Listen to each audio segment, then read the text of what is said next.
Alhamdulillahirabbil alamin wassalatu wassalamu ala rasulil karim wa ala alihi wa sahbihi ajma'in amma ba'd. Yang dikasihi saudara pengurusi majlis, saudara Fadli, pimpinan PAS Kawasan Rembau, Dewan Muslimat, Dewan Pemuda, Dewan Ulama, Amilin Jundiah PAS yang dihormati oleh Allah SWT, dan saya tidak lupa juga kepada tetamu kita, Ketua Bahagian Bersatu Kawasan Rembau. Alhamdulillah, kita memanjatkan kesyukuran kepada Allah Subhanahu Wa Taala. Kerana Allah Subhanahu Wa Taala sering beritahu kepada kita, wa in ta'uddu nikmatallah la tuhsuha. Kalau sekiranya kamu nak hitung pelbagai nikmat Allah Subhanahu Wa Taala, tentu kita tak dapat nak menghitung. Tetapi pada petang ini, marilah kita sama-sama sebelum memulakan tazkirah, kita fikir balik segala nikmat pemberian Allah Subhanahu Wa Taala kepada kita. Kerana nikmat tadi akan ditanya oleh Allah Subhanahu Wa Taala, "Tsumma latus'alunna yawma idzin 'anil na'im." Nikmat-nikmat yang aku beri kepada kamu wahai manusia, aku akan hitung balik, aku akan tanya balik. Sahabat-sahabat seperjuangan yang dirahmati oleh Allah Subhanahu Wa Taala, nikmat pertama yang kita dapat ialah iman. Kita tak pernah mohon kepada Allah Subhanahu Wa Taala menjadi orang Islam. Tapi Allah Subhanahu Wa Taala dengan kasih sayang Dia, dengan sifat rahman rahim Dia, Dia pilih kita untuk menjadi orang Islam. Dan nikmat ini kita akan jaga betul-betul, nikmat ini. Bagaimana dalam surah Al-Hijr juzuk yang ke-14, Allah beritahu ungkapan macam mana ucapan orang kafir di akhirat kelak. Rubama yawadul ladzina kafaru la yakunu muslimin. Kata orang kafir, alangkah menyesalnya kami kalaulah dulu dunia kami dulu jadi orang Islam. Jadi Allah pilih kita jadi orang Islam, alhamdulillah. Akhirat nanti orang kafir menyesal sesesalnya dan mereka sangkakan bahawa Allah Ta'ala kalau dapat bagi dunia dulu mereka jadi orang Islam, kita adalah yang terbaik. Dan nikmat yang kedua, sahabat-sahabat di bulan Ramadan mulia ini kita kenangkan nikmat kita dapat jadi umat Muhammad sallallahu alaihi wasallam. Di mana kita biasa dengar Nabi Musa alaihissalam dapat bercakap dengan Allah Ta'ala, digelar kalimullah. Dia minta dengan Allah Ta'ala, ya Allah, jadikanlah aku umat Muhammad sallallahu alaihi wasallam. Tapi Allah tak perkenankan permintaan Nabi Musa. Yang kita tak pernah pun minta dengan Allah. Kita tak pernah pun doa dengan Allah nak jadi umat Nabi Muhammad sallallahu alaihi wasallam. Dan Allah Subhanahu Wa Ta'ala dengan sifat rahman rahim Dia, kasih sayang Dia, Dia pilih kita untuk menjadi umat Nabi Muhammad sallallahu alaihi wasallam. Itu satu nikmat yang tidak dapat kita nak. Terima kasih pada Allah Ta'ala.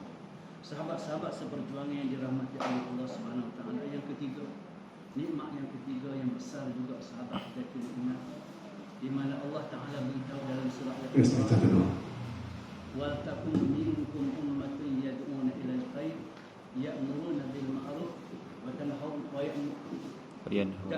bil ma'ruf wa tanhauna 'anil munkar wa tu'minuna billah." Allah Subhanahu Wa Ta'ala beritahu wal takum minkum. Tok Guru Haji Abdul Hadi Awan selalu beritahu wal takum minkum itu adalah ada sekumpulan orang Islam yang kerja dia apa? Mengajak orang lain kepada kebaikan dan menghalang orang lain daripada melakukan kejahatan, dan mengajak manusia supaya beriman dengan Allah Subhanahu Wa Ta'ala.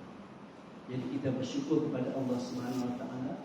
Ucapan syukur kita yang ketiga, kerana kita dipilih oleh Allah Subhanahu Wa Ta'ala untuk menjadi pendokong gerakan Islam, Parti Islam Malaysia PAS.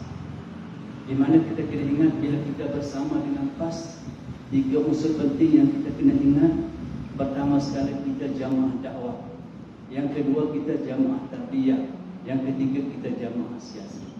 Sahabat-sahabat yang dirahmati oleh Allah Subhanahu Wa Ta'ala, bila kita bersama dengan PAS, bila kita bekerja dalam PAS, kita bukan orang yang memulakan gerak kerja ini, dan kita bukan orang yang terakhir buat kerja ini.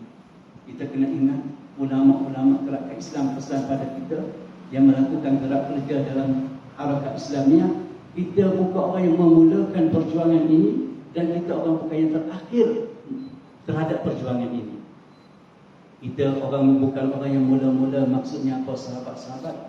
Kita ini hanya menyambung perjuangan orang yang dulu-dulu. Perjuangan salafus salih, perjuangan tabi'in, perjuangan sahabat, perjuangan Nabi besar Muhammad sallallahu alaihi wasallam, dan Nabi sallallahu alaihi wasallam pun dia menyambung perjuangan nabi-nabi yang terdahulu, khususnya Nabi Adam alaihissalam. Sahabat yang dirahmati oleh Allah Subhanahu wa taala, di situ kita faham bukan kita yang memulakan perjuangan ini, dan kita bukan yang mengakhirkan perjuangan ini. Bila kita tak bersama dengan gerakan Islam, mana gerakan Islam pastinya akan terkubur. Jangan ingat macam itu. Ketika mana Syahid Sayyid Qutb rahimahullah ta'ala nak dihantar ke tali gantung, adik dia Aminah Qutb menangis. Adik dia Aminah Qutb menangis. Dia tanya, wahai adikku, kenapa kamu menangis? Kenapa kamu menangis? Kamu jangan ingat bahawa dengan kematian aku ini, cahaya agama Allah ini akan terpadam. Dengan kematian dia di tali gantung, Islam tak akan dapat sokongan daripada makhluk Allah SWT di bumi. Jadi kita bukan yang memulakan perjuangan ini, dan kita bukan yang mengakhiri perjuangan ini. Sahabat-sahabat yang dirahmati oleh Allah SWT, itu tiga nikmat penting yang sahabat-sahabat kena ingat. Nikmat jadi orang Islam, nikmat hari umat Muhammad sallallahu alaihi wasallam, yang ketiga nikmat dapat berjuang untuk menyambung perjuangan Nabi Muhammad sallallahu alaihi wasallam. Seterusnya kita bersyukur kepada Allah Subhanahu wa taala kerana kita dapat bertemu muka pada hari ini. Kita dapat bertemu dengan sahabat-sahabat seperjuangan, sefikrah, seusia, itu satu nikmat.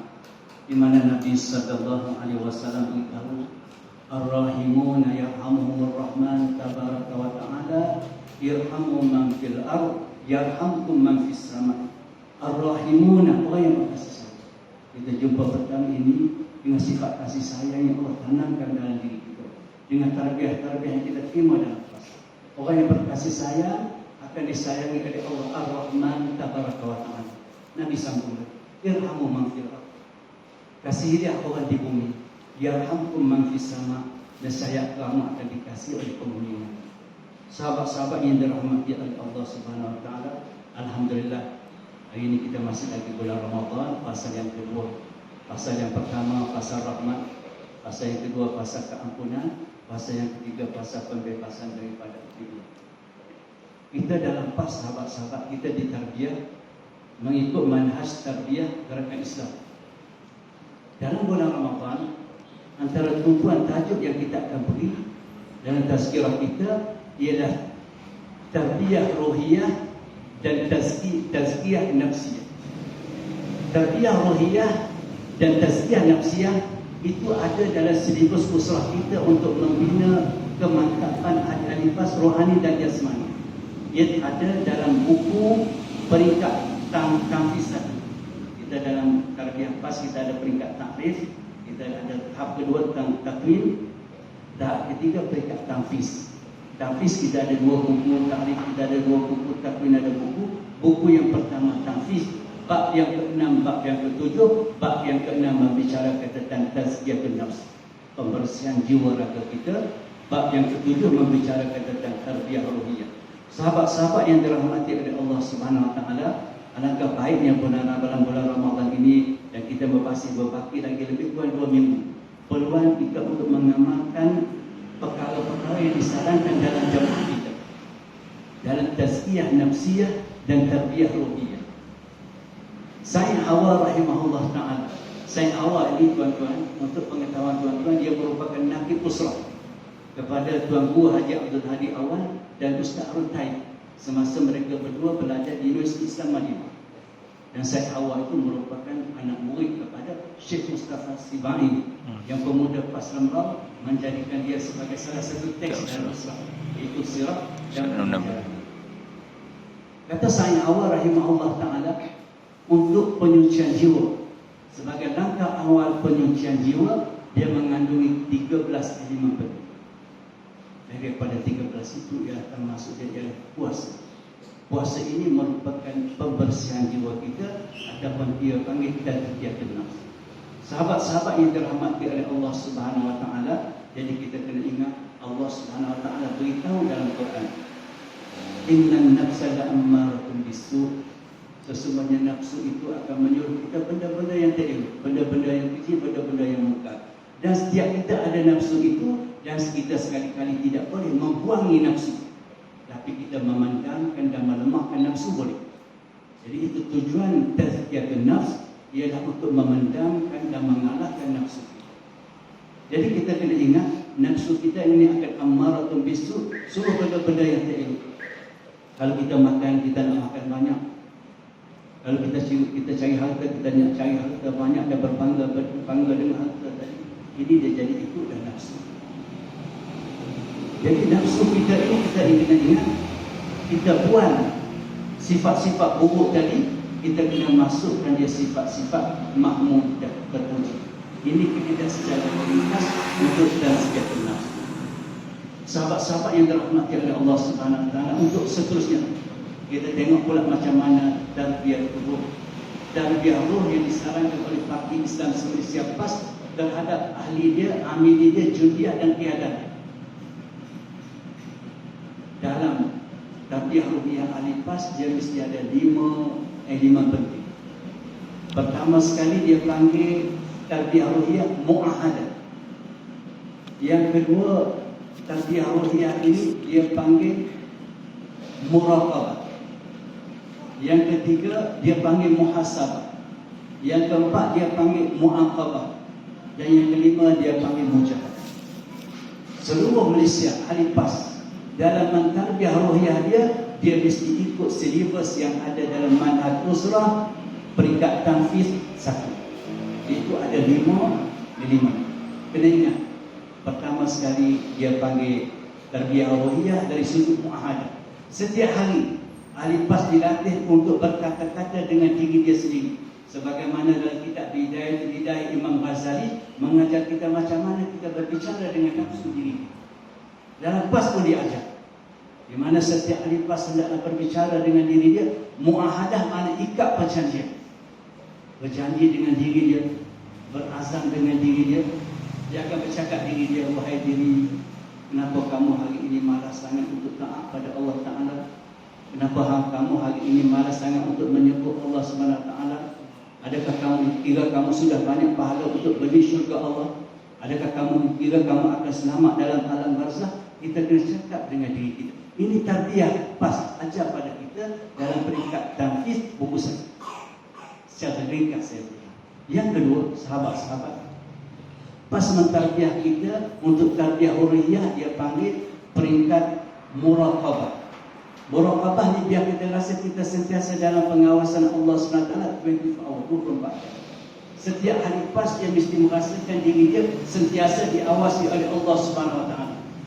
Di mana kalau kita ceritakan bahawa kisah macam mana satu pesantren, satu pondok, seorang murid itu sangat disayangi oleh tuan guru dia sehingga menimbulkan kedengkian yang dihati oleh pelajar-pelajar yang lain.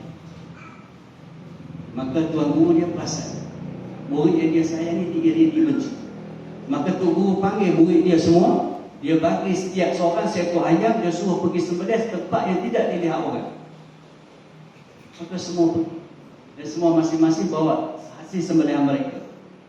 Datanglah anak murid yang disayang oleh tuan guru. Dia tak sembelih. Tuan guru tanya, kenapa kamu tak sembelih ayam ni? Dia kata, macam mana tuan guru, saya nak sembelih ayam. Sedangkan di mana saya pergi pun perbuatan menyembelih saya pasti akan dilihat. Ini hasil apa tuan-tuan? Muraqabah, sentiasa diperhatikan. Jadi kita ahli PAS kena ingat 24 jam kita diperhatikan oleh Allah Ta'ala. Kalau kita dapat jaga tahap yang kedua muraqabah ini, kita akan dapat naik satu maqam. Dia panggil maqam ihsan. Anta budallah ka'annaka tarahu fa illam takun tarahu fa innahu yarak. Maqam ihsan, kita buat sesuatu macam kita tengok Allah. Kita tak dapat tengok Allah tapi pasti Allah tengok kita. Yang ketiga, sahabat-sahabat dia panggil muhasabah. Ahli PAS mesti ada setiap hari tarbiyah ruhiyah dia muhasabah. Di mana Imam Syafi'i Al-Banna dalam kitab Risalatul Ta'lim, dia ada al-wajibatul ikhwan, daripada ada 40 kewajipan ikhwan muslimin, yang ke-40 ada muhasabah. Di mana ahli gerakan Islam bila mereka nak tidur, mereka fikir balik, muhasabah balik sejak dia bangun tidur tadi, apakah kebaikan-kebaikan yang mereka dah buat. Kalau ada kebaikan, syukur pada Allah.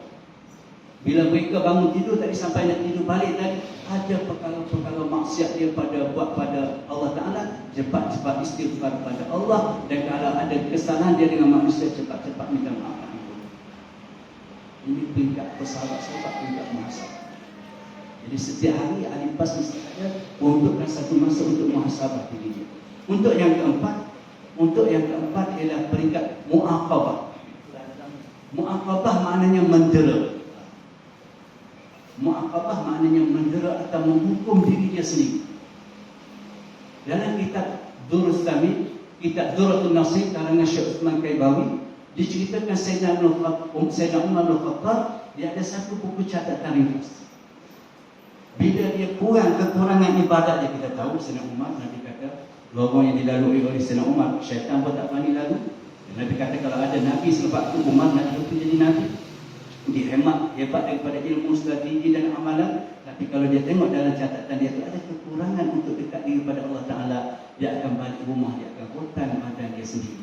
Sehingga dalam kitab tu beritahu bila hari pemakaman pemandian jenazah dia lihat jalur-jalur bekas pukulan dia memukul diri dia. Ini kita panggil mu'aqabah. Tapi kita tak minta pasal itu. Di mana kita boleh menang pula diri kita sendiri, menginfakkan, mendenda diri kita sendiri. Sahabat-sahabat yang dirahmati Allah Subhanahu Wa Taala, yang kelima dan yang terakhir, peringkat tarbiyah ruhiyah yang pas nak tekankan pada kita ialah peringkat mujahadah. Apa makna mujahadah? Kita biasa kenal bahawa mujahadah ini makna melawan nafsu. Kita tahu nafsu kita ini nak seronok-seronok, nak sedap-sedap. Kita bulan ni kan kita nak makan sedap. Salah satu daripada tarbiyah untuk ringan, untuk lemahkan nafsu kita ialah kita puasa. Itu kita mujahadah kat situ. Kita mujahadah. Itu kita mujahadah. Jadi dalam segala segi macam mana kita nak mujahadah, bangun malam dalam keadaan mengantuk, kita minta dengan Allah SWT khususnya 10 terakhir bulan Ramadan supaya kita dapat iktikaf di masjid, supaya kita dapat penuh dia dengan qiyamul lail untuk dapatkan malam Lailatul Qadar. Kita mujahadah lawan keseronokan kita, lawan kesenangan kita untuk dapat syurga Allah Subhanahu Wa Taala. Jadi sahabat-sahabat yang dirahmati oleh Allah Subhanahu Wa Taala, saya rasa setakat itu tazkirah daripada saya. Terima kasih dengan kehadiran sahabat yang selalu mendengar perkongsian ini. Saya tutup dengan wassalamualaikum warahmatullahi wabarakatuh. Waalaikumsalam warahmatullahi wabarakatuh.